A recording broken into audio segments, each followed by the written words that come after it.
आज नागपूर महानगरपालिकेवरती उद्धव शिवसेना बाळासाहेब ठाकरे यांचा मोर्चा काढलेला आहे।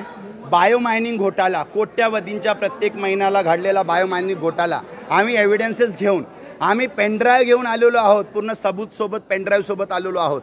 कारण की आदरणीय गडकरी साहेबांची संकल्पना आहे की कचऱ्यामधून प्रोसेसिंग करून, तुम्ही बघितलं असं आता मागच्या वेळी सुसबीडी कंपनी ह्याच कन्सेप्टवर आणली गेलेली आहे। जिग्मा प्रायव्हेट सोल्युशन एनरॉन लिमिटेड ही कंपनी ऑलरेडी कचरा प्रोसेसिंग करत आहे। रोजच्या 1500 क्यूबिक मीटर मॅट्रिक टनच्या त्यांच्याकडे टार्गेट आहे आणि हा टार्गेट त्यांना 4 प्लांट लावून करायचा आहे। 10 लाख 10.5 लाखाच्या आता 2024 फरवरीमध्ये त्यांना कंत्राट देण्यात आला। तो कंत्राट 84 करोड रुपयाचे आहे। मागच्या 2019 पासून 3 कंत्राट, पहिला NMC, दुसरा स्मार्ट सिटीकडून, आता तिसरा अजून 2023 मध्ये त्याला रिपीट केला आहे। मी आज जे सांगायला आलो आहे ह्या नागपूर महानगरपालिकाला, कारण की 2019 मध्ये तुम्ही जो कंत्राट दिलेला होता कचरा प्रोसेसिंगसाठी, कचरेला CND, सॉइल, IDF आणि 33 नंबर कचरा अशी विल्हेवाट लावायची होती आणि कचरा डिकम्पोज करायचा होता, पर्यावरण वाचवायचा होता।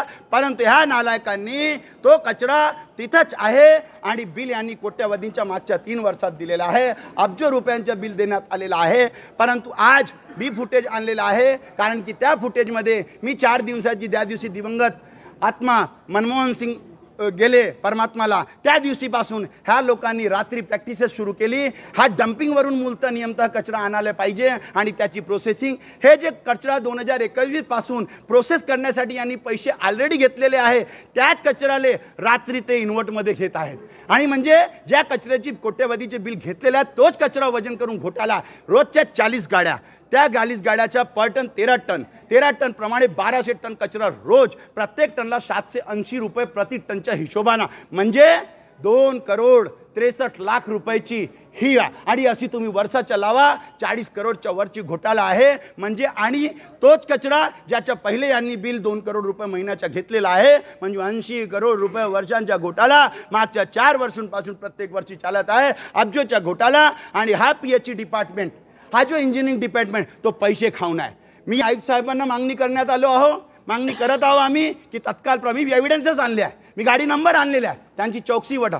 कोरोनामध्ये जेव्हा लोक मरत होते, हे लोक वजन वाढवत होते, त्यांचे प्रूफ आमच्याकडे आहे, त्यांचे बयान आम्ही, आणि ह्या लोकांनी कारवाई करायला हवी। पोलीस मामले हे SIT एन्क्वायरीची आहे, याच्यामध्ये अधिकारी पण आणि स्टँडिंग कमिटी, हा भारतीय जनता पार्टीची स्टँडिंग कमिटी त्यांना अप्रूव्हल देते। मागचा कचरा विल्हेवाट झालेला नाही आणि यांनी त्या कचऱ्याची विल्हेवाट करण्यासाठी स्टँडिंग कमिटीने अप्रूव्ह केला, कारण की 3 कंत्राट मागच्या स्टँडिंग कमिटीवरून मंजूर झालेले आहे। मग शासनाने अधिकार काढलेला आहे। 15 वर्षांपासून आदरणीय मुख्यमंत्री साहेब हे स्टँडिंग कमिटी काय करत होती? आदरणीय देवेंद्रजीचा शहर आहे, ही आदरणीय गडकरी साहेबांची संकल्पनाचा शहर आहे। हा नागपूरची विल्हेवाट लावू देणार नाही, हा तुमच्या आमच्या खिशातला पैसा आहे, हा सरकारी तिजोरीला विल्हेवाट करण्याचा जो काम आहे त्याच्यासाठी आम्ही आता मागणी करण्यात आलो की ह्या अधिकारी जे PhD डिपार्टमेंट यांची FIR करावी आणि त्याच्यानंतर पर्यावरणाची NGTची एन्क्वायरी करावी आणि तत्काळ प्रभावे त्या जिग्माला निलंबित करावा आणि त्याच्याकडे रिकव्हरी टाकावी, अशी आमची मागणी आहे।